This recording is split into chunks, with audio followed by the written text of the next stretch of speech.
आज आप हजरात से मुलाकात हो रही है। आज हम इंग्लिश 202 का जो है सैम्पल पेपर जो है वो डिस्कस करेंगे।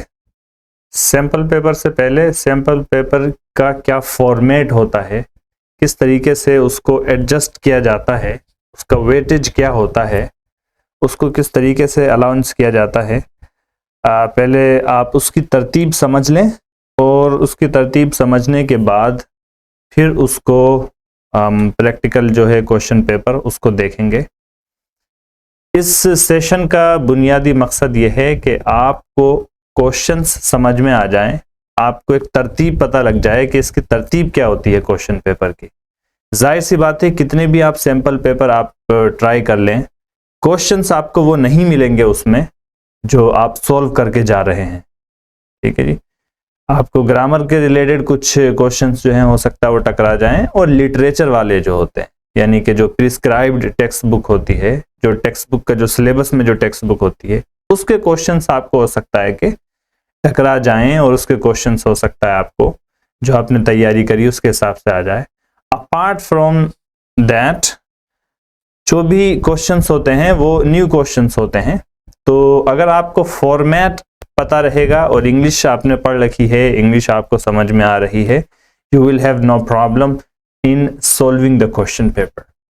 ऑलराइट, ये है हमारे पास ये दरअसल इस फॉर्मेट को बता रहा है कि किस फॉर्मेट से जो है क्वेश्चंस आते हैं। ये आप अगर देखें 1 2 3 4 5, ये 5 टोटल कैटेगरी समझ लीजिए इसको। इन कैटेगरी के हिसाब से जो है ये क्वेश्चंस आते हैं। शुरू के चंद सेक्शन जितने भी क्वेश्चन होते हैं, जो क्वेश्चन पेपर होता है वो कैटेगरीज में यानी कि वो सेक्शंस में उसको डिवाइड किया होता है क्वेश्चन पेपर में। Section A, section B, section C, section D वगैरह। सेक्शन ए में मान लीजिए कॉम्प्रिहेंशन आ गया, सेक्शन बी में मान लीजिए राइटिंग आ गया, सेक्शन सी में मान लीजिए ग्रामर आ गया, सेक्शन डी में मान लीजिए लिटरेचर का आ गया। इस तरीके से उसको सेक्शंस में डिवाइड करके फिर उसमें जो है क्वेश्चंस दिए हुए होते हैं। हर सेक्शन और हर जो कैटेगरी होती है उसका एक मकसद होता है। ठीक है जी, अब यहां पर अगर आप देखें तो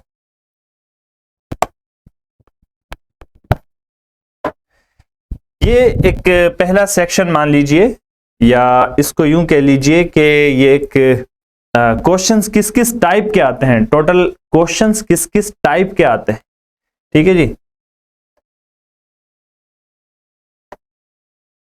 तो ये जो पहली कैटेगरी है, या इसमें जो टेबल में यहां पर पहला ऑप्शन दिया हुआ है, इसको बोलते हैं ऑब्जेक्टिव टाइप क्वेश्चन। क्या बोलते हैं इसको? Objective type question. Objective type question का मतलब ये होगा कि क्वेश्चन के आंसर वहीं पर मौजूद हैं, उसमें से आपको कोई एक चूज करना है, मुंतखब करना है और टिक वगैरह लगा देना है। लिखना आपको अपनी तरफ से कुछ उसमें नहीं है। ये मतलब होता है ऑब्जेक्टिव टाइप क्वेश्चन का। सब्जेक्टिव टाइप क्वेश्चन भी होते हैं एक।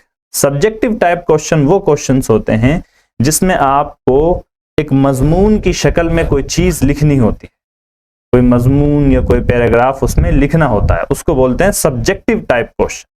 तो ऑब्जेक्टिव टाइप क्वेश्चंस जिसमें क्वेश्चंस मौजूद हैं, आपको बस टिक लगा देना है और आपका जवाब हो गया। सब्जेक्टिव टाइप क्वेश्चंस वो क्वेश्चंस होते हैं जिसमें आपको कोई सब्जेक्ट के ऊपर या किसी मजमून पर आपको लिखना होता है, कोई टॉपिक, कोई पैराग्राफ, ठीक है, कोई आर्टिकल, कोई लेटर, कोई इस तरीके की चीज लिखनी होती है। इस ऑब्जेक्टिव टाइप क्वेश्चन को आसान और मुख्तसर उसमें MCQ भी बोलते हैं। M का मतलब होता है मल्टीपल,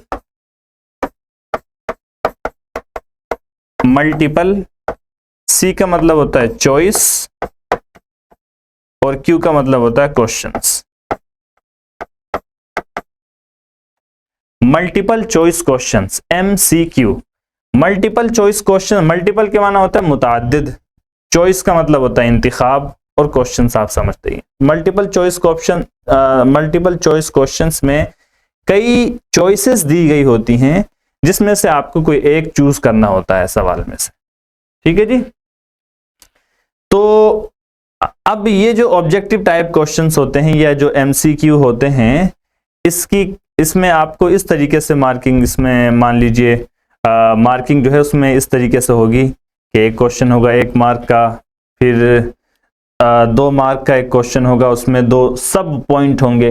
पॉइंट और सब पॉइंट, पॉइंट का मतलब होता है एक मेन पॉइंट और उस पॉइंट के जेल में कोई दूसरा पॉइंट आ रहा हो तो उसको बोलते हैं सब पॉइंट। ठीक है जी।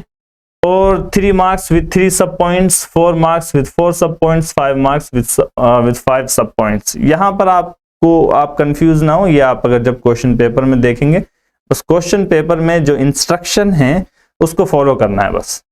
इसको आपको क्वेश्चन देते हुए याद रखने की जरूरत नहीं है, तो बस समझने के लिए है कि एक एमसीक्यू क्वेश्चन हो गया, फिर ये कैटेगरी, ये जब आप ये वहां पर देखेंगे क्वेश्चन पेपर में तो वहां पर क्लियर इंस्ट्रक्शंस दिए होंगे कि ये सवाल है, ये पॉइंट हैं, आप इसको टिक करें और मार्क लगाएं।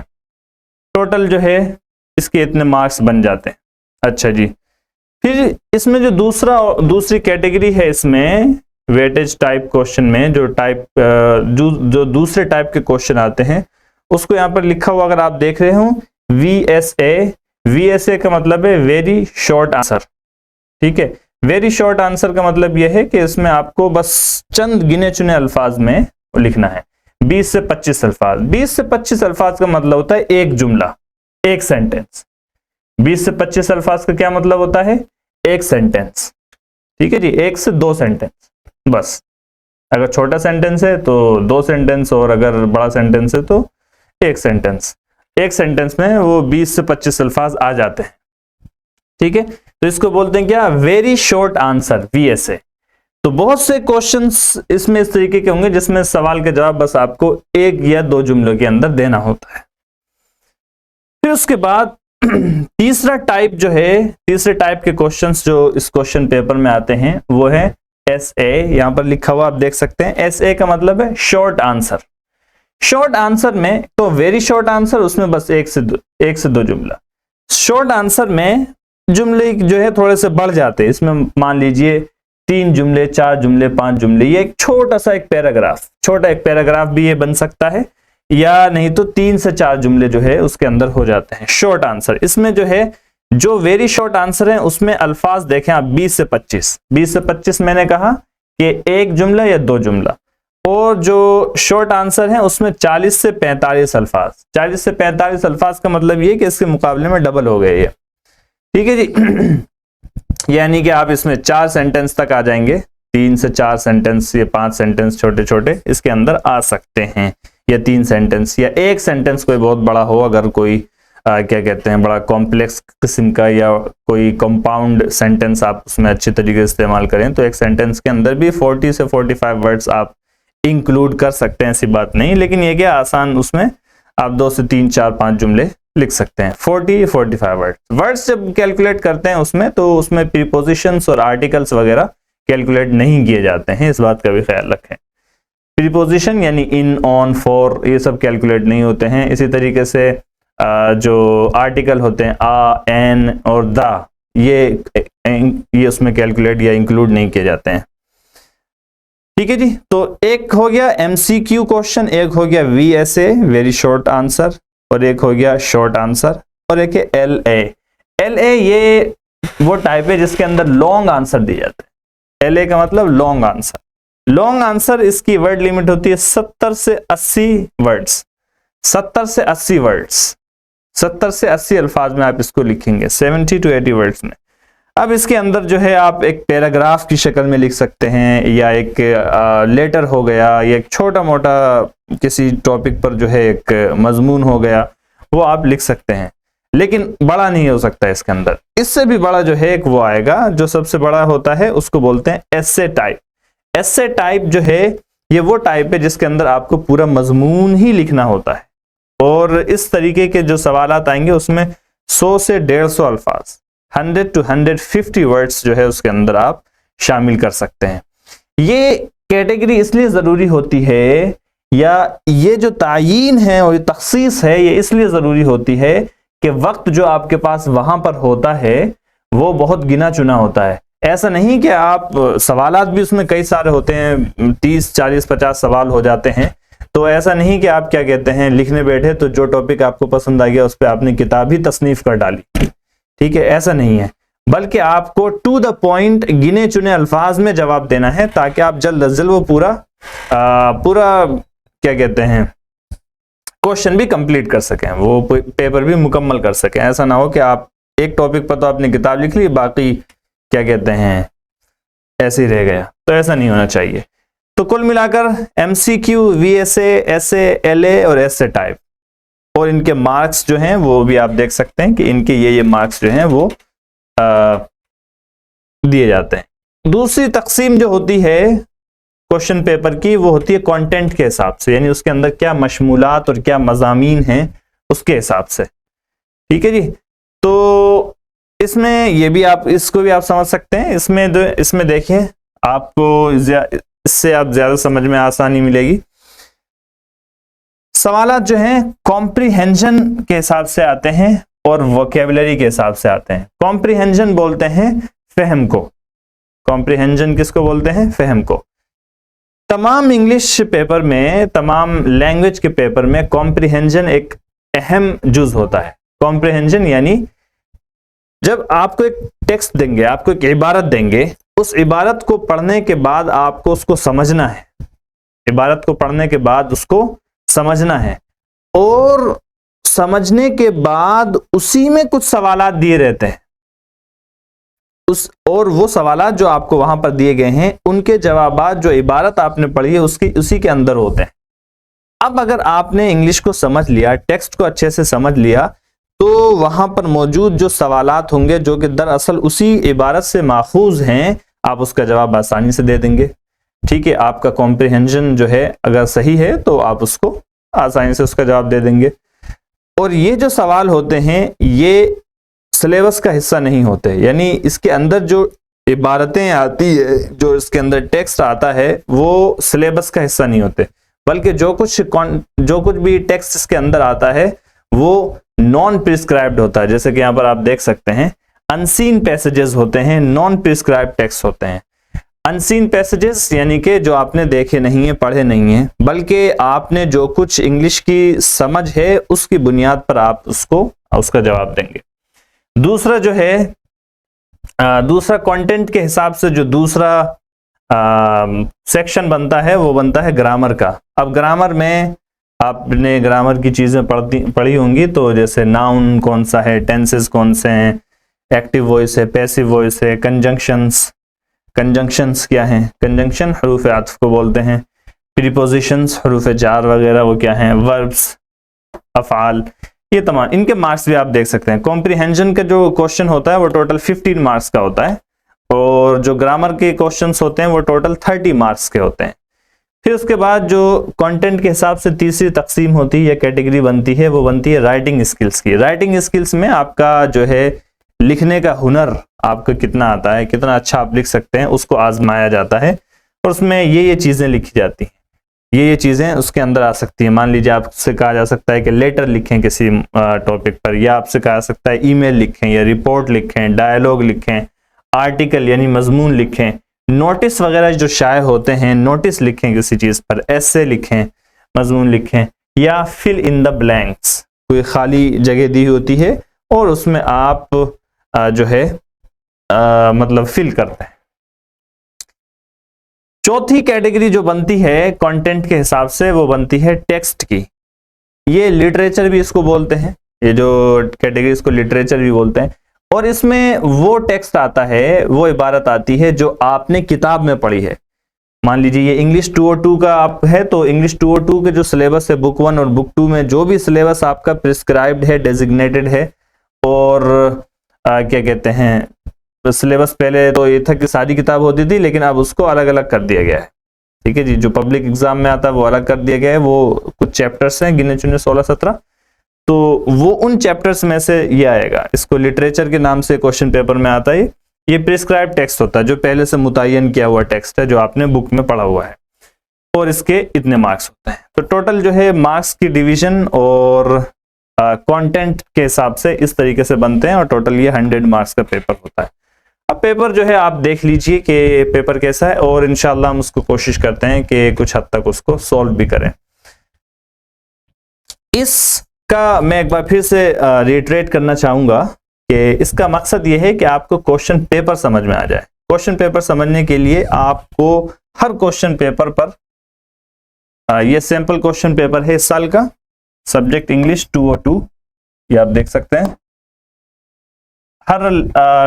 हर सब्जेक्ट का एक कोड बनाया हुआ है NIOS ने, एक कोड बनाया हुआ है।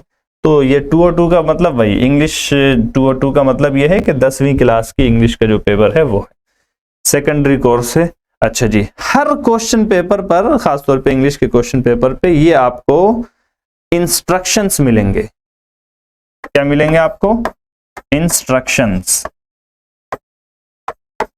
इंस्ट्रक्शंस का मतलब होता है हिदायत। इसमें इसके अंदर दरअसल ये बताया जाता है कि कितने सवाल हैं, कौन कौन से सवाल कितने नंबर के हैं, कौन कौन से सवाल करना जरूरी है, कौन से सवाल के मेन पार्ट है, कौन से सवाल का सब पार्ट है, और किस सवाल के कितने मार्क्स हैं, वगैरह वगैरह। किस सवाल को आप कितने लफ्जों में लिख सकते हैं, किस सवाल को आप कितने लफ्जों में नहीं लिख सकते हैं। तो आप जब क्वेश्चन करें, वैसे तो हर क्वेश्चन का अलग अलग मार्क और अलग अलग जो चीजें हैं, जो इंस्ट्रक्शन है, वो साथ साथ दी हुई होती हैं। ये तो मतलब ये समझ लीजिए सारी इंस्ट्रक्शंस यहाँ पर एक साथ दे दी गई, लेकिन फिर हर क्वेश्चन के साथ इंडिविजुअल इंस्ट्रक्शन जो हैं वो अलग अलग दी हुई होती हैं। तो इसको भी आप एक नज़र देख सकते हैं। मैं इसको जो है ज़्यादा तफसील से नहीं बताऊंगा, आप इसको एक नज़र देख सकते हैं। यहाँ पर लिखा हुआ है marks for each question are indicated against it. हर क्वेश्चन का सवाल जो है उस क्वेश्चन के सामने ही लिखा हुआ होता है, ठीक है। और ऑल क्वेश्चंस आर कंपलसरी, तमाम सवाल जो होते हैं इसके अंदर वो कंपलसरी होते हैं। अगर कहीं पर ऑप्शन दिया हुआ है और करके तो अलग बात है, वरना तमाम सवाल जो होते हैं वो कंपलसरी होते हैं, ठीक है जी। और बाकी इंस्ट्रक्शंस ये दिए हुए हैं। ये मैं इसलिए बता रहा क्योंकि फिर ये इंस्ट्रक्शंस वापस यहाँ पर आएंगे जहां जहां जरूरी होंगे। अब ये देख रहे हैं part A, section A reading. तो क्वेश्चन पेपर को पार्ट्स में और सेक्शंस में तकसीम किया जाता है। अब जैसे ये पार्ट ए है, इसमें सेक्शन ए है रीडिंग का। अब चलिए आगे, अब सेक्शन बी शुरू हो गया। सेक्शन बी राइटिंग का आ गया, वो रीडिंग का था, यानी उसके अंदर आपके पढ़ने की और पढ़कर समझने की सलाहियत को आजमाया जा रहा था। सेक्शन बी में राइटिंग की सलाहियत को देखा जा रहा है, ठीक है जी। इसी तरीके से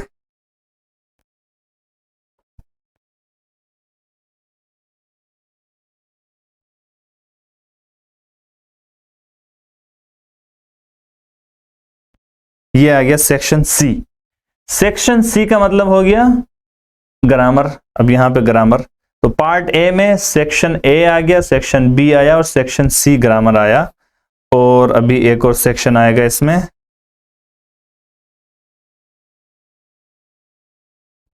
सेक्शन डी लिटरेचर, ठीक है। सेक्शन डी लिटरेचर, ठीक है। लिटरेचर का मतलब वो किताब में जो आपने पढ़ा है वो। तो इस तरीके से ये आ गया। अब यहां पे एक पार्ट बी शुरू होगा, पार्ट बी, ठीक है जी। पार्ट बी में फिर से जो है कुछ ये सेक्शंस बने हुए हैं, सेक्शन ए बी सी, जो सेक्शंस ऊपर गए वही सेक्शंस यहाँ पर आएंगे। और उसमें जो है आमतौर पर राइटिंग वगैरह या लॉन्ग आंसर वगैरह जो होते हैं इसके क्वेश्चंस वगैरह आएंगे। तो कुल मिलाकर ये ठीक ठाक जो खासा लंबा और तवील जो है क्वेश्चन पेपर होता है, और इसके लिए मेंटली तैयार होना भी जरूरी होता है, और आपको पता भी होना चाहिए कि क्या क्या उसके अंदर जो है आ सकता है। खासतौर पे लिटरेचर वाला पार्ट और ग्रामर वाला पार्ट अगर आपका क्लियर हो तो ये दोनों पार्ट मिलकर मेरे ख्याल से कितने बनते हैं, देखिएगा ग्रामर और उसको मिलाकर मेरे ख्याल से 60 या 55 मार्क्स बनते हैं। ग्रामर के 30 और टेक्स्ट के लिटरेचर के जो आपकी किताब में से आता है, ये और ये मिलाकर 60 मार्क्स के बन जाते हैं, ठीक है जी। फिर उसके बाद राइटिंग के 25 मार्क्स के हैं, और कॉम्प्रिहेंजन का तो बहुत आसान होता है, ये तो आप समझ सकते हैं जरा सा पढ़कर उसको, तो ये 15 मार्क्स का होता है। तो 60 मार्क्स जो है वो ऐसी चीज है जिसकी आप पहले से तैयारी करके आ सकते हैं। अच्छा जी, चलिए अब हम जो है यहाँ पर इसको शुरू करते हैं। जी, यहाँ पर मैं आपको ये एक्सप्लेन करने की कोशिश करूंगा कि आप जो है क्वेश्चंस के आंसर किस तरीके से लिखें। जाहिर सी बात है मैं एक एक क्वेश्चंस को पढ़कर उसका तर्जमा नहीं बता सकता, यानी कि मान लीजिए टेक्स्ट है, मैं टेक्स्ट का पूरे का तर्जमा करूं फिर आपको समझाऊं तो बहुत मुश्किल होगा। मुख्तसर सा ये है कि इस कहानी के अंदर एक शहर में, शहर का नाम नहीं दिया गया है, एक खातून रहती थी और उसकी एक बच्ची रहती थी, ठीक है, 5 साल की। और वो जो छोटी लड़की थी, 5 साल की लड़की रहती थी, उस लड़की की सिर्फ माँ थी और कोई नहीं था। वो साथ रहा करते थे और उनकी जो हालत थी, यानी माली हालत, उनकी जिंदगी जो है वो बहुत अच्छी नहीं थी, लेकिन बहुत बुरी भी नहीं थी, जिंदगी चल रही थी थोड़ा मेहनत से। वो औरत जो है वो एक 4 वुमन थी। ये इंपॉर्टेंट वर्ड है ये, 4 वुमन। 4 वुमन का मतलब क्या होता है, यहाँ पर आप देखें तो एस्ट्रिक्स लगा हुआ है, स्टार बना हुआ है। स्टार बना हुआ है का मतलब ये कि यहाँ पर इसकी मीनिंग दी हुई है। यहाँ पर देखें 4 वुमन। 4 वुमन किसको बोलते हैं? A woman who is employed to clean an office, office वगैरह को साफ करने वाली औरत, ठीक है, ऐसी औरत जिसको काम पर रखा गया हो ऑफिस वगैरह साफ करने के लिए, ऑफिस साफ करने के लिए, घर साफ करने के लिए, हॉस्पिटल वगैरह साफ करने के लिए। यहाँ पर ये जो है ये हॉस्पिटल वगैरह में काम करती थी ये। तो ये औरत रहती थी, इसकी एक बच्ची थी और क्या कहते हैं, इनकी जो सैलरी थी, इसकी माँ की जो सैलरी थी वो बहुत कम सैलरी थी, बहुत मामूली सी सैलरी थी। और जिस करेंसी में वो कमाते थे उस करेंसी का नाम था कोपेक। कोपेक जो है ये एक रशियन करेंसी हुआ करती थी उस जमाने में, जो कि अब राइज नहीं है, ठीक है। तो कोपेक वहां पर करेंसी का नाम था। ये यहाँ पर भी एस्ट्रिक लगा हुआ है, इसका भी मीनिंग वहां पर दिया हुआ है। और वो पैसे जो है बड़ी हिफाजत से रखा करते थे, लड़की को खिलाना पिलाती थी, उसकी माँ जो है उसका ख्याल रखती थी, ठीक है जी। और वो औरत जो थी हॉस्पिटल में काम करती थी, तो हॉस्पिटल से बहुत सारे सामान वगैरह भी लेकर आ देती थी। कभी जो है टॉफी लेकर आ गई, कभी जो है बिस्किट लेकर आ गई, कभी कोई फल लेकर आ गई, इस तरह की चीजें जो है वो लेकर आती थी। वो इसलिए कि वहां पर वो साफ सफाई का काम करती थी। तो जो लोग हॉस्पिटल में आते थे, फिर हॉस्पिटल से उनकी छुट्टी होती थी, तो जो कुछ सामान वामान बच जाता था वो सफाई करने वाली जो खातून थी उसको दे दिया करते थे। तो जो कुछ सामान मिलता था वो लेकर घर आ जाया करती थी वो औरत, और क्या कहते हैं अपनी बच्ची को वो दे दिया करती थी, जिससे बच्ची को जो है खुशी होती थी। लेकिन ऐसा जो है बहुत ज्यादा नहीं होता था, कभी कभार हुआ करता था ऐसा, ठीक है। अच्छा जी,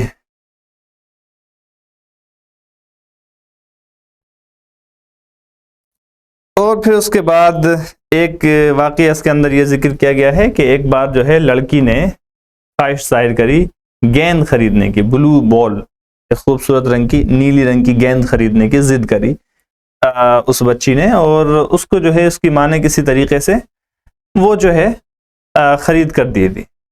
तो इसके अंदर फिर यहाँ पर एक चीज ये जिक्र की गई कि अगर आप याद करें कि आप भी जब छोटे थे, 5 साल के थे, तो आपकी भी इसी तरीके की जिद हुआ करती थी, और आप भी जो है इस तरीके की छोटी मोटी चीजों को लेकर जो है अगर वो आपको मिल जाया करती थी तो बहुत खुश होते थे, नहीं मिलती थी तो आप गमगीन हो जाया करते थे। गोया कि उस वक्त वो जो छोटी मोटी चीजें थी वही आपकी जिंदगी का महवर और मरकज हुआ करती थी, और वो बहुत अहमियत की हामिल हुआ करती थी, जो भी चीज उस वक्त छोटी मोटी हुआ करती थी। तो खैर वो बॉल जो है वो खरीदी, और फिर लड़की ने वो बॉल उछाली तो वो लड़की भी जो है खुशी के मारे उछलने लगी, यहाँ तक कि बच्ची की जो माँ थी वो भी उछलने लगी खुशी के मारे। और बस यहाँ पर जो है कहानी पूरी हो गई। अब ये हो गई एक कहानी। अब इस कहानी को जब आपने पढ़ लिया, आपने समझ लिया कि इसके अंदर ये बातें हैं, तो अब ये इस तरीके का सवाल आएगा। यहाँ पर क्या सवाल आएगा? Based on your understanding of the above passage. Above passage ऊपर दिया हुआ पैसेज बोलते हैं इबारत का टुकड़ा, ठीक है। ऊपर दिए गए इबारत के टुकड़े को समझने की बुनियाद पर राइट ट्रू और फॉल्स ऑफ एनी 3, इनमें से किसी भी 3 का ट्रू या फॉल्स लिखें। ट्रू या फॉल्स, ट्रू का मतलब ये सही है, फॉल्स का मतलब ये सही नहीं है, ठीक है। अब मान लीजिए आपने अपनी आंसर शीट शुरू करी। आंसर शीट जब आपने शुरू करी या आपने पढ़ लिया है, आप इसका आंसर लिखने बैठे, तो आप कहां से शुरू करेंगे? आपको कुछ नहीं करना है। आंसर शीट जब आप शुरू करेंगे तो आंसर शीट शुरू करने के बाद आप क्या करेंगे, मान लीजिए आप यहां पर ऐसे डाल दें पार्ट ए, ठीक है जी, आपने डाल दिया पार्ट ए, थोड़ा सा इंडिकेट कर दिया कि आप ये वाला पार्ट का जवाब दे रहे हैं, आपने वो मार्क कर दिया पार्ट ए। अगर ये नहीं भी करेंगे तो भी आप क्वेश्चन नंबर डाल देंगे यहां पर तो चल जाएगा, लेकिन आप इंडिकेट कर दें वो तो ज्यादा बेहतर है। आप क्या करेंगे, क्वेश्चन नंबर डालेंगे, जैसे 1 डाल दिया हमने, क्वेश्चन नंबर 1 डाल दिया हमने, फिर उसके बाद ये लिखा है एनी 3 टू अटेम्प्ट। आप चाहें तो यहां पर ऐसे क्यू करके भी डाल सकते हैं, Q1 यानी क्वेश्चन 1। और फिर उसके बाद अगर आप देखें ये ऑप्शन दिए हुए हैं 1 2 3 4, ये रोमन में 1 2 3 4 है, ये तो 1 हो गया, ये आपका ये जो है आपके क्वेश्चन को इंडिकेट कर रहा है कि क्वेश्चन नंबर कितने नंबर का सवाल दे रहे हैं, और ये जो है उसमें जो जो ऑप्शन दिए हुए हैं उसको इंडिकेट कर रहा है। जब आपने 1 लिखा तो एग्जामिनर जो होगा वो समझ जाएगा कि आप इस वाले क्वेश्चन का सवाल लिख रहे हैं, क्वेश्चन नंबर 1 के सवाल का आप जवाब लिख रहे हैं। तो जब आपने क्वेश्चन 1 इंडिकेट कर दिया, अब जो जवाब लिखेंगे वो इसकी बुनियाद पर लिखेंगे। अगर ऑप्शन आपको रोमन में दिया हुआ है तो आप जवाब में भी जब इसको जिक्र करें तो रोमन में ही जिक्र करें, ज्यादा बेहतर रहेगा। इसको किस में जिक्र करें, रोमन में ही जिक्र करें। अब आपने मान लीजिए कि यहां पर ये ऑप्शन दिए हुए हैं, इनमें से कौन सा सही है कौन सा गलत है ये आपको लिखना है। तो आप इसको किस तरीके से लिखेंगे, इस तरीके से लिखेंगे। आपने लिखा रोमन में 1 ट्रू, ठीक है, फिर आपने रोमन में लिखा 2 फॉल्स, आपने लिखा रोमन में 3 फॉल्स। आपने बस आपको ये 3 ही करने हैं, कोई भी 3 करने हैं ना, एनी 3 टू अटेम्प्ट, कोई भी 3 अटेम्प्ट करने हैं। तो अटेम्प्ट का मतलब होता है कोशिश करना, लिखना। यहां पर क्वेश्चन पेपर में अटेम्प्ट का मतलब होता है लिखना, तो कोई भी 3 लिखें। तो ट्रू फॉल्स फॉल्स। चौथा जो है यहां पर जिक्र कर दिया अलग से, वैसे आप इसको नहीं लिखेंगे। मान लीजिए आपने 1 2 और 4 लिखना है, 2 को नहीं लिखना, 2 आपको नहीं पता तो आप 2 को छोड़ सकते हैं, आपको 2 लिखने की जरूरत नहीं है। आप ऐसे लिख सकते हैं 1 3 4, जो भी आप छोड़ना चाहते हैं तो उसको छोड़ भी सकते हैं आप इसी तरीके से, ठीक है जी।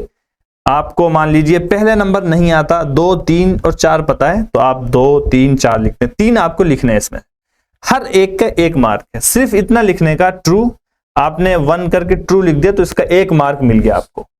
सवाल जो इसके अंदर बहुत ज्यादा होते हैं उसकी एक वजह यह भी होती है कि सवाल आपको सेकंड्स में कर सकते हैं। आप ये सवाल, ये जो इस तरीके के सवाल होते हैं ये आप सेकंडों में इसको निपटा सकते हैं। आपको टाइम कम से कम लगाना है इन सब सवाल, खासतौर पे जो मल्टीपल चॉइस क्वेश्चंस होते हैं इसमें बहुत कम टाइम लगाना है आपको। अगर इसमें कम टाइम लगाएंगे तो आपके पास टाइम बचेगा। जो लॉन्ग आंसर्स हैं या शॉर्ट आंसर्स हैं, वेरी शॉर्ट आंसर्स हैं, या ऐसे टाइप जो क्वेश्चंस हैं उसको लिखने के लिए अगर आप इसी में टाइम ज्यादा लगा देंगे तो फिर जो है आपको जरूरत नहीं कि क्वेश्चन दोबारा यहाँ पर रिपीट करें फिर उसके बाद उसका आंसर लिखें, नहीं, आपको बस ऑप्शन डालना है। जैसे क्वेश्चन 1 डाल दिया आपने, डालने के बाद आप जो जो ऑप्शन दिए हुए हैं वो लगा के आप ट्रू फॉल्स आपको लिखना है तो ट्रू फॉल्स लिखते हैं। सवाल में यह है कि ट्रू फॉल्स कौन कौन सा है वो लिखें, तो आपने 1 करके लिख दिया ट्रू, यानी 1 जो है यहां पर जो ऑप्शन 1 दिया हुआ है ये ट्रू है, ऑप्शन 2 दिया हुआ है ये फॉल्स है, ऑप्शन 3 दिया हुआ है ये फॉल्स है, ऑप्शन 4 दिया हुआ है ये फॉल्स है। इस तरीके से यहां पर आप दे सकते, ठीक है जी। अब क्या क्या ऑप्शन है ये मैं बताऊंगा आपको, इसमें बहुत ज्यादा वक्त लग जाएगा और फिर क्या कहते हैं या तो ये केस को किसी और दिन किसी और तरीके से हल कर लिया जाएगा। अभी मैं आपको ये समझाना चाह रहा हूं कि लिखना किस तरीके से है। ये हो गया। अब क्वेश्चन नंबर 2 पर आए। हर क्वेश्चन का नंबर जो है, ये वाला जो नंबर होता है, ये वाला जो क्वेश्चन होता है ये इंपॉर्टेंट होता है। ये वाला क्वेश्चन जो है आप इसको जरूर मेंशन करेंगे। इसको अगर आप मेंशन नहीं करेंगे तो जो एग्जामिनर है वो कंफ्यूज हो जाएगा कि भाई कौन से सवाल का जवाब लिख रहा है ये, ठीक है जी। आप क्लियरली मेंशन करेंगे 1 को 2 को, ताकि एग्जामिनर जो है वो समझ सके। और फिर उसके बाद जो भी ये पॉइंट्स दिए होते हैं इस पॉइंट्स को उसी तरीके से लिखना है जिस तरीके से यहां पर लिखा हुआ है। उससे क्या होगा, जब पेपर चेक करने वाला होगा उसको बहुत आसानी से समझ में आ जाएगा कि ये मतलब इसका अब देखिए ये क्वेश्चन है यहां पर दूसरा, answer the following question in one word. इन तमाम सवालों का जवाब एक लफ्ज में दें और किसी भी तीन को करें। एक लफ्ज लिखने के आपको 3 into 1 3 मार्क्स, यानी एक मार्क एक नंबर का है, टोटल 3 मार्क है तो 3 नंबर हो जाएंगे, 3 नंबर ऊपर हो गए, 3 नंबर ये हो गए, 6 मार्क्स हो गए। और ये आप सेकंड में निपटा सकते हैं इसको, सेकंड्स में। अच्छा जी, क्या है, what is the currency of Russia? Russia की कौन सी करेंसी, रशिया की करेंसी का क्या नाम है? How many members? अब देखें ये यहां पर इसके जवाब लिखे हुए हैं। 2 आपने इस तरीके से लिखा, 2 ये आपने मेंशन किया, फिर उसके बाद किसी भी 3 को आप जिक्र कर सकते हैं, 1 2 3, यहाँ पर इन्होंने 4 लिखे हुए हैं, लेकिन ये कि आप कोई सा भी 3 कर सकते हैं। आप नंबर 2 3 4 को शुरू कर सकते हैं, या आप 1 2 4 को कर सकते हैं, या 1 3 4 को कर सकते हैं। जो भी करेंगे उसका नंबर रख देंगे, नंबर लिख देंगे। रशिया जो करेंसी यहाँ पर रशिया की जिसका जिक्र है वो उस जमाने की करेंसी है जिस जमाने का, ये पुराने जमाने की बात लिखी है, उस जमाने क्या थी, कोपेक। तो आपको सिर्फ इतना लिखना है, कोपेक। क्या लिखना है, कोपेक। यहां पर लिखा हुआ the currency of Russia is kopek, एक सेंटेंस हो गया ये। लेकिन अगर आप सेंटेंस में नहीं लिख रहे हैं बल्कि एक वर्ड में लिख रहे हैं, जैसा कि वहां पर कहा गया है क्वेश्चन में, वर्ड एक वर्ड में लिखें, तो सिर्फ आप इतना लिख दें, कोपेक, काफी हो जाएगा। आपको ये पूरा सेंटेंस भी लिखने की जरूरत नहीं। एक बार फिर से देखें क्वेश्चन में क्या लिखा गया है, answer the following question in one word, एक लफ्ज में लिखें। ठीक है जी, तो जहां तक आप एक लफ्ज में लिख सकते हैं एक लफ्ज में लिख दें, आप सिर्फ इतना लिख दें, कोपेक। ये डालेंगे, नंबर डालेंगे, ये रोमन में जो नंबर डाला हुआ है ये डालेंगे और फिर लिख देंगे कोपेक। अच्छा जी, कितने मेंबर हैं फैमिली में? इसका जवाब आपको लिखना है, 2 मेंबर थे, एक औरत थी और एक लड़की थी। सिर्फ आप लिख दें 2, सिर्फ 2 लिख दें, TWO 2 लिख दें, या नंबर 2 लिख दें, या 2 मेंबर्स लिख दें, इतना लिख दें 2 मेंबर्स, तो काफी हो जाएगा। ठीक है, उसमें लिखा हुआ कि औरत का क्या प्रोफेशन था, क्या काम करती थी औरत, what did the mother do, औरत क्या करती थी। ठीक है, आप लिख सकते हैं शी वॉज अ चार वुमन, एक सेंटेंस में लिख सकते हैं, एक वर्ड में लिखना चाहें तो आप सिर्फ इतना लिख सकते हैं, 4 वुमन। 4 वुमन वही ऑफिस वगैरह या हॉस्पिटल वगैरह या घर वगैरह की सफाई करने वाली 4 वुमन। और अगला सवाल यह था इसमें कि कौन जो है गेंद के साथ उछला, यानी जब वो गेंद खरीद ली बच्ची ने और खुशी के मारे जब उसने गेंद फेंकी तो गेंद उछली, तो जब गेंद उछली तो खुशी के मारे वो बच्ची भी उछली और बच्ची की वालिदा जो थी वो खातून वो भी उछली, तो दोनों खुशी से उछले। आप लिख सकते हैं इतना बोथ, यानी गर्ल एंड हर मदर, ऐसे भी लिख सकते हैं, या आप सेंटेंस में लिखना चाहें तो ऐसे लिख सकते हैं, both the mother and the daughter bounced with the ball, दोनों माँ और लड़की, माँ और बेटी दोनों जो है गेंद के साथ उछली। तो आपको सबसे पहले ये क्वेश्चन नंबर ये मेंशन करना है, फिर उसके बाद जो उसके अंदर झैली पॉइंट हैं वो पॉइंट जिस तरीके से जिक्र किए गए, अगर ABCD में जिक्र किए गए हैं पॉइंट तो ABCD में आप यहां पर लिखेंगे उसको, और अगर वो पॉइंट जो है रोमन गिनती में लिखे गए तो उसको रोमन गिनती में आप लिखेंगे। इसका आप ख्याल रखेंगे, इससे चेक करने वाले को उलझन नहीं होती है, वो समझ लेता है। अच्छा जी, चलिए 3, pick out the correct word as instructed from the above passage. Pick out the correct word as instructed from the above passage. Anyone. ठीक है जी, ये 1 नंबर का सवाल है, एक ही सवाल करना है, इसमें 1 2 ऑप्शन दिए हुए हैं, इन 2 में से कोई एक करना है। ठीक है जी, अच्छा सवाल क्या है इसमें, सही लफ्ज का इंतखाब करें जो कि, और ये लफ्ज जो है पैसेज में यानी ऊपर जो इबारत आई है उसमें जिक्र किया गया है। लफ्ज क्या है ऊपर इबारत में, प्लेंटीफुल। अब कह रहे हैं कि प्लेंटीफुल का ऑपोजिट यानी इसका जो जिद लफ्ज है, इसका जो उल्टा लफ्ज है वो क्या है। प्लेंटीफुल के माने होते हैं बहुत ज्यादा। अब ये प्लेंटीफुल लफ्ज जो है इसका ऑपोजिट टेक्स्ट में ऊपर पैसेज में जिक्र किया गया है, इसका जो है ऑपोजिट ऊपर टेक्स्ट में जिक्र किया गया है और वो लफ्ज है ये। तो आप इसको लिखेंगे किस तरीके से, नंबर 1 आप लिखेंगे 3 और 3 के बाद अगर आप इसका जवाब दे रहे हैं तो आप लिखेंगे रोमन में आप लिखेंगे मान लीजिए ऐसे, ठीक है। और अगर आंसर है आपका ये आंसर है आपका, तो आप यहां पर लिख देंगे ए। और आप ये लफ्ज लिखते हैं मान लीजिए मीगर, मीगर लफ्ज है ये, मीगर, MEAGRE।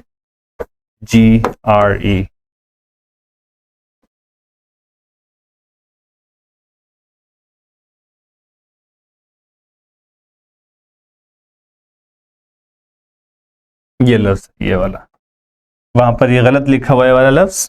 तो अगर गलत लिखा हुआ है, टाइपिंग गलत है तो, और आपको पता है कि ये गलत है, तो आप उसको सही करके लिखें, गलत ना लिखें, ठीक है जी।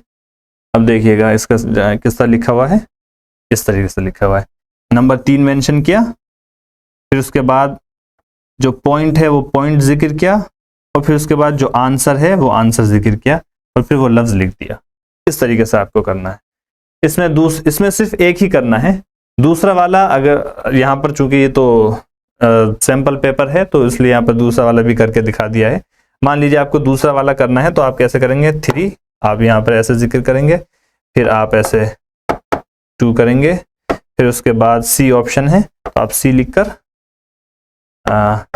जो भी जवाब है, जैसे प्रेजेंट, गुडीज लफ्ज है उसमें, गुडी लफ्ज के क्या माना है, गुडी लफ्ज के माना प्रेजेंट, तोहफा।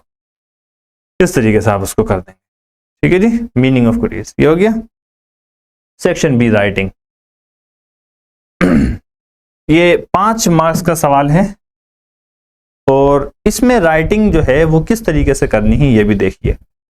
इसमें आपको कोई मजमून नहीं लिखना है, कोई शॉर्ट लंबा आंसर नहीं लिखना है, इसमें बस आपको एक जुमले के अंदर बात लिखनी है, एक जुमले, वेरी शॉर्ट आंसर आपको इसमें लिखना है, बहुत छोटा लिखना है। क्या है इसमें देखिएगा, इसमें कहा गया है रेफरेंस टू द कॉन्टेक्स्ट। ये लफ्ज जो है इंपॉर्टेंट है, इसको आप ध्यान में रखेंगे। अगर ये लफ्ज आएगा वहां पर क्वेश्चन पेपर में, ये लफ्ज आएगा तो आप इसका ध्यान रखेंगे।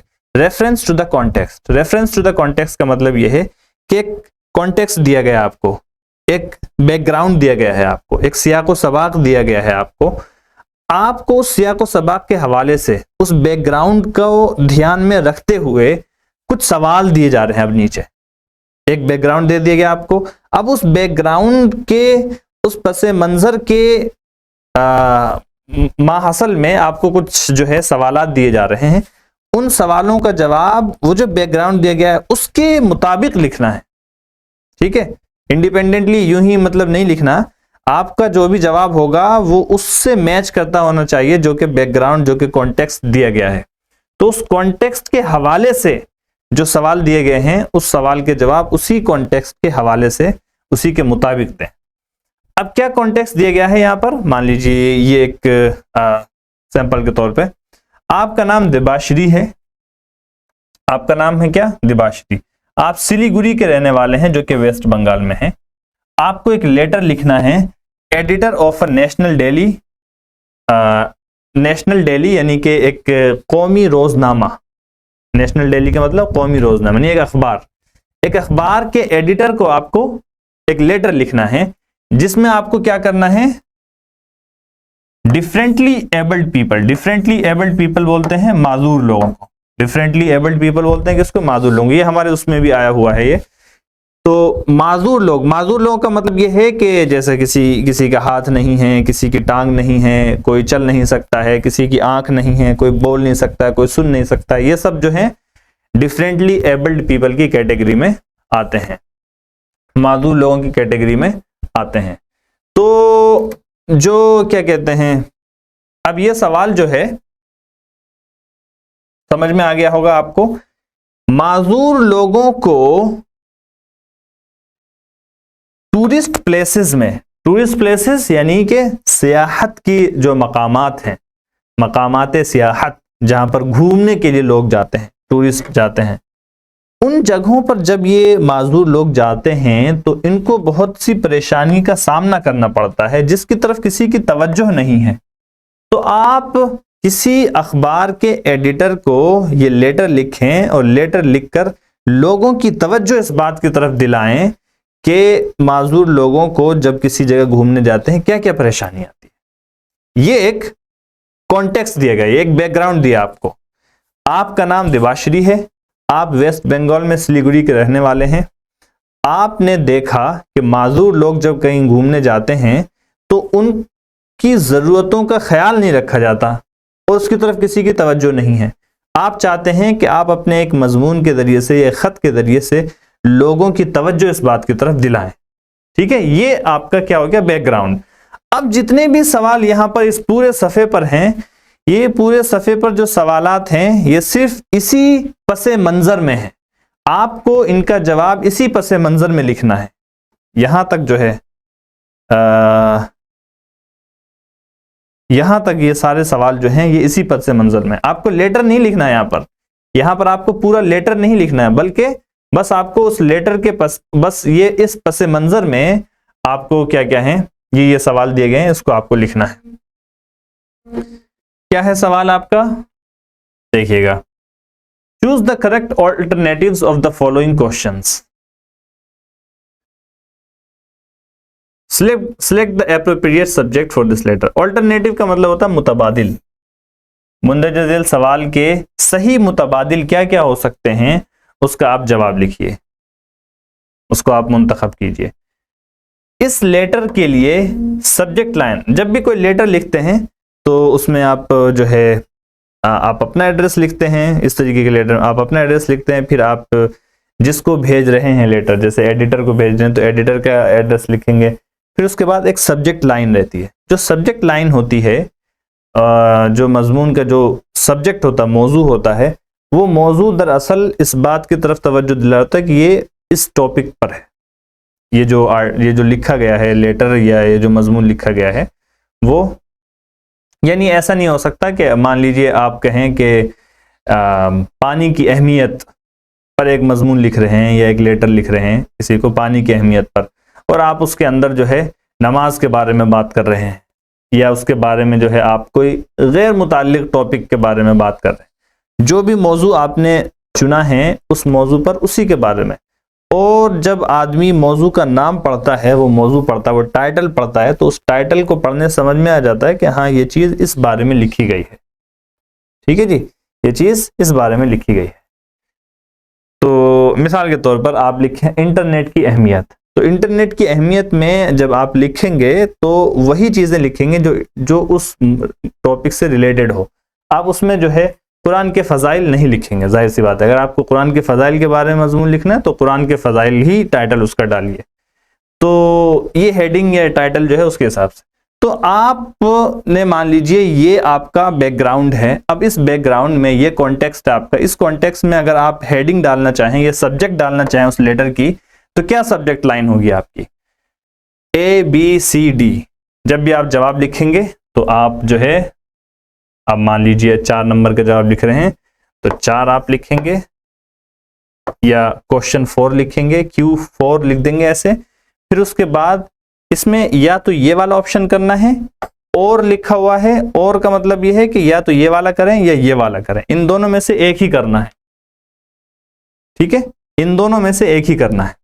तो अगर आप ये वाला कर रहे हैं, ये वाला कर रहे हैं, पहला जो ऑप्शन दिया हुआ है, तो आप Q4 लिख, क्वेश्चन 4 लिख दिया मान लीजिए। फिर आप ये लिखेंगे, ठीक है जी, ये आपने लिख दिया, रोमन में लिखना है इसको, तो इस तरीके से लिख दिया आपने। फिर उसके बाद इसमें जो भी सही ऑप्शन है उस ऑप्शन को, ऑप्शन जैसे ऑप्शन A सही है तो ऑप्शन A लिखेंगे, B सही है तो B लिखेंगे, C सही है तो C लिखेंगे, D सही है तो D लिखेंगे, और फिर उसके बाद ये पूरा लिख देंगे। ठीक है, मिसाल के तौर पर आप यहां देखिएगा 4 में ये 4 की तायीन कर दी, इससे क्वेश्चन की तायीन हो गई। इससे जो है कौन सा आपने चुना है, 1 चुना है, तो ये इसकी तायीन हो गई। डी इसका सही आंसर है तो आपने डी लिखा, और उस सही आंसर, वो सही आंसर पूरा क्या है, वो पूरा आंसर भी आपने यहाँ पर उतार दिया। जो वहां पर लिखा हुआ क्वेश्चन में वही आंसर यहाँ पर उतार देना है, ये तायीन करके। और अगर आप ये नहीं भी लिखते हैं तो भी आपका सवाल सही हो जाएगा, तो भी आपका सवाल सही हो जाएगा, लेकिन अगर आप लिख दें यहाँ पर इस तरह का तो बेहतर है। और अगर आप मान लीजिए ये वाला नहीं कर रहे हैं, 4 में आप और वाला कर रहे हैं, तो आप 4 लिखेंगे, फिर और लिखेंगे इस तरीके से। ठीक है, 4 लिखेंगे और फिर और लिखेंगे इस तरीके से। फिर उसके बाद 2, फिर उसके बाद जो सही जवाब है उस जवाब को आप सिलेक्ट करेंगे। ए सही है तो ए सिलेक्ट करेंगे, बी सही है तो बी सिलेक्ट करेंगे, सी सही है तो सी सिलेक्ट करेंगे, डी सही है तो डी सिलेक्ट करेंगे और फिर उसके बाद जो जवाब है वो लिख देंगे। ठीक है जी, इस तरीके से आप करेंगे। चलिए अब ये यहां तक आपका सॉल्व हो गया। यहां से एक अगला सवाल शुरू होता है। Select the option with relevant aspects that Dibashree should select for this letter. ठीक है जी, मुनासिब पहलुओं के साथ जो है ऑप्शन को आप सिलेक्ट करें जो दिबाश्री को सिलेक्ट करना चाहिए अपने इस लेटर के लिए। अब इसमें जब आप लेटर लिखते हैं तो बहुत सारी चीजें होती हैं जिसका आप ख्याल रखते हैं। मान लीजिए उसके अंदर जो है आप किस तरीके से आप एड्रेस लिखते हैं, मान लीजिए उसमें जो है सब्जेक्ट लाइन लिखते हैं, उसके अंदर जो है जैसे आप लेटर लिख रहे हैं किसी एडिटर को तो उसके अंदर किस किस्म की टोन आपको इस्तेमाल करनी है उसका ख्याल रखेंगे, जो सब्जेक्ट लाइन है, जो बॉडी है, और फिर उसके बाद आखिर में जो आप ग्रीटिंग वगैरह करते हैं वो, और फिर उसके बाद आखिर में क्या कहते हैं जो आप सिंसियरली वगैरह लिखते हैं, ठीक है, वो यानी जो उसका कंक्लूजन आप लिखते हैं वो, इन तमाम चीज़ों का ख्याल रखा जाता है। तो ये एक लेटर के वो तमाम एस्पेक्ट हो गए जो क्या कहते हैं होने चाहिए। तो अब ये ऑप्शन दिए हुए हैं। न्यूज़पेपर का नाम, क्या न्यूज़पेपर का नाम लिखने की ज़रूरत है, या न्यूज़पेपर का सब्सक्रिप्शन, अगर न्यूज़पेपर बंधवा रखा है किसी ने तो सब्सक्रिप्शन बोलते हैं, यानी किसी चीज़ को सब्सक्राइब करना। जैसे न्यूज़पेपर अगर हम अपने घर पे बंधवा लें और रोज़ाना न्यूज़पेपर आया तो उसको हम बोलते हैं न्यूज़पेपर सब्सक्राइब कर रखा है, सब्सक्रिप्शन ले रखी है, रोज़ाना न्यूज़पेपर जो डिलीवर करके जाता है यहाँ पर उसको सब्सक्रिप्शन बोलते हैं। तो सब्सक्रिप्शन, क्या उसका प्रूफ अटैच करने की ज़रूरत है?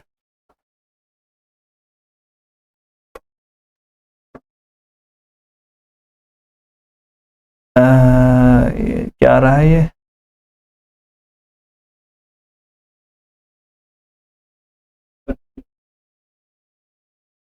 कंटिन्यू रखूं मैं? क्या सब्सक्रिप्शन ऐड करने की ज़रूरत है? क्या दिबाश्री को अपना एड्रेस डालने की ज़रूरत है? क्या फॉर्मल टोन रखने की ज़रूरत है? क्या ख़त कौन सी तारीख को जो है वो रिसीव किया गया है? ये सब चीज़ें जिक्र करने की ज़रूरत है या नहीं है? तो इसमें से कौन कौन से ऑप्शंस ठीक हैं? अब उसका जो है यहाँ पर ए दिया हुआ है, ए इसका मतलब एक ऑप्शन नंबर 1 और ऑप्शन नंबर 5 ये ठीक है। बी इसका मतलब ये कि ऑप्शन नंबर 2, ऑप्शन नंबर 3 और ऑप्शन नंबर 4 ठीक है। सी का मतलब है 3 और 5 ठीक है। डी का मतलब है 1, 3 और 4 ये सब ठीक है। तो अब जो इसका जवाब है वो जवाब किस तरीके से लिखना है आपको? आपने लिखा जैसे 4 आपने लिखा हुआ है ऑलरेडी, ये 4 यहाँ पर आपने ये 4 जो है इंडिकेट किया हुआ है। जो ये वाला 4 लिखेंगे आप, ये थोड़ा सा जो है लेफ्ट साइड में लिखें। मान लीजिए 4 आपने यहाँ लिख दिया ताकि ये क्लियर रहे। अब यहाँ पर 1 जवाब, 2 जवाब, 3 जवाब, 4 जवाब हो गए। जब ये 4 पूरा हो गया, अब क्वेश्चन नंबर 5 पर आना है, तब 5 यहाँ पर लिख देंगे, थोड़ा सा इधर लिख देंगे जिससे ये थोड़ा सा क्लियर रहेगा। ऐसा आप कर सकते हैं। उसको मजीद जो है आप और भी इनोवेशन कर सकते हैं जिससे जो है क्वेश्चन आपका ज्यादा क्लियर से क्लियर हो जाए।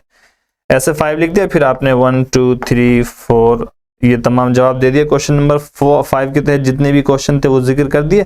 6 आ गया तो आप 6 को यहाँ लिख दें। फिर उसके बाद जो भी ऑप्शन है, इस तरीके से अगर आप लिखेंगे तो क्लियरिटी और क्या कहते हैं वो सही रहेगी।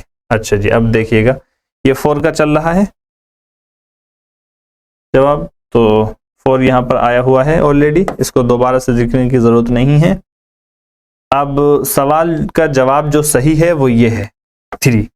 1 ठीक नहीं है, 2 ठीक नहीं है, 3 ठीक है, 4 ठीक नहीं है। जो 3 है वो आप यहाँ पर लिख देंगे 3D, यानी 1, 3 और 4 ये वाला ऑप्शन जो है वो ठीक है। जो ऑप्शन ठीक है आप उसको सिलेक्ट कर लेंगे। इसमें ये वाला ऑप्शन जो है वो ठीक है, तो 4 आपने लिखा हुआ है, बस आप ये 3 जो है वो लिखेंगे और डी लिख देंगे। ठीक है जी।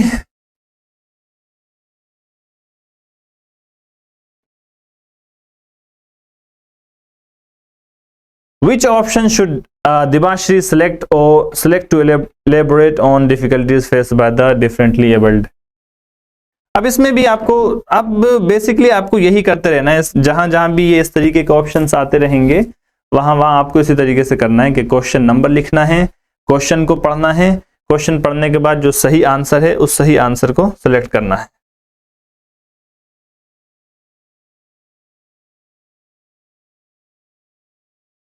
ठीक है जी। अब मान लीजिए ये सवाल है, ये सवाल ये है कि जो माजूरों को जो जिन परेशानियों का सामना करना होता है उसको वजाहत करने के लिए दिबाश्री कौन सा ऑप्शन सेलेक्ट कर सकता है। ये ऑप्शन दिए गए हैं A B C D, इसमें से जो सही है वो आप लिख सकते हैं। तो लिखने के लिए आप क्या करेंगे, जैसे ये सवाल है तो आप इस सवाल को यहाँ पर लिखेंगे, इस पॉइंट को जिक्र करेंगे, फिर उसके बाद A सही है तो A लिख देंगे, B सही है तो B लिख देंगे, C सही है तो C लिख देंगे, D सही है तो D लिख देंगे। यहाँ पर इसका सही जो है वो है C। वैसे तो ये आपने पॉइंट जिक्र किया, फिर उसके बाद C जो आंसर है वो लिख दिया यहाँ पर। ठीक है जी। अब इसी तरीके से जो क्वेश्चन नंबर ये 5 है, इसका जो सही जवाब है ये यहाँ पर ऑप्शन दिए हुए हैं A B C D, इसमें से कौन सा सही है, A की जगह क्या आएगा, B की जगह क्या आएगा। यहाँ पर दरअसल ये कुछ लिखना है। सही जवाब जो है इसका वो ये वाला है, B और A सही है। तो आप इसको किस तरीके से लिखेंगे, पहले ये लिखेंगे, ये वाला पॉइंट लिखेंगे, फिर उसके बाद B लिखेंगे और फिर उसके बाद ये वाला ऑप्शन इस तरीके से पूरा लिख देंगे। ठीक है जी। मान लीजिए ये वाला सही है ऑप्शन, तो ये क्वेश्चन का नंबर डाला हमने, 4 के तहत है ये सारे सवाल जो है 4 के तहत है, तो ये डाला आपने, फिर उसके बाद B सही है तो आपने ये B पूरा यहाँ पर जिक्र कर दिया। ऐसे इस तरीके से ये वाला सवाल है 6, तो ये नंबर 6 जो है इसमें C सही है तो C डालेंगे आप और ये पूरा ऑप्शन जो है इस तरीके से सिलेक्ट कर देंगे, ये हो जाएगा। अच्छा जी, इस तरीके से आप इसको करते रह सकते हैं। ये तमाम चीजें जो हैं इसी से मिलता जुलता पैटर्न जो है।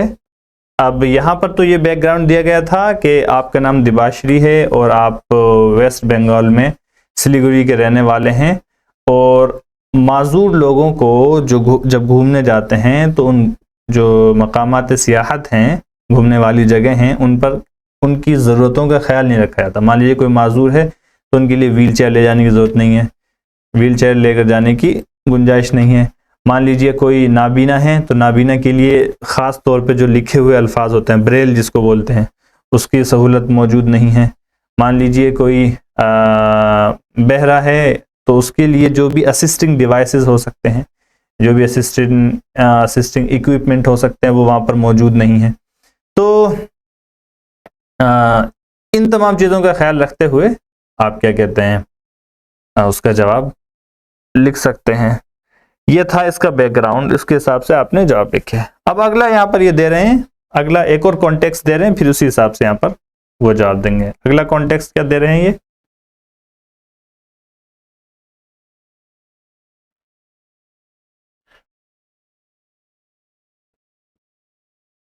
अल्लाह अकबर, ये भी वही है, reference to the context. Context बोलते हैं उसी बैकग्राउंड को, सियाको सबक को। सियाको सबक के हवाले से इन तमाम सवालों का जवाब दीजिए। क्या है सियाक, यहाँ है कि जनता ग्रुप हाउसिंग सोसाइटी के सेक्रेटरी ने, और ये जनता ग्रुप हाउसिंग सोसाइटी ये कहाँ है, पुष्प विहार न्यू दिल्ली, इनको जो है एक नोटिस लिखना है। ये नोटिस लिखना है किस लिए, ये सेक्रेटरी हैं, ये नोटिस लिख रहे हैं कि जो पानी की सप्लाई है वो सस्पेंड रहेगी, पानी की सप्लाई जो है वो मुअत्तल रहेगी, वो नहीं रहेगी, और 8 घंटे के लिए नहीं रहेगी, इतने बजे से लेकर इतने बजे तक, इतनी तारीख को। क्यों नहीं रहेगी, पानी के टैंक की सफाई होगी इसलिए नहीं होगी। तो इतने बजे से लेकर इतने बजे तक उनको एक नोटिस लिखना है इन चीज़ों की वजाहत करते हुए कि आपके यहाँ 6 मार्च को सुबह 10 बजे से लेकर शाम 6 बजे तक पानी की टैंक की सफाई होगी और पानी जो है वो सप्लाई उसकी मुतासिर रहेगी। इस बारे में आपको, ये एक बैकग्राउंड है। अब इस बैकग्राउंड में आपको ये सवाल दिए गए हैं, इन सवालों के जवाब आपको देने हैं।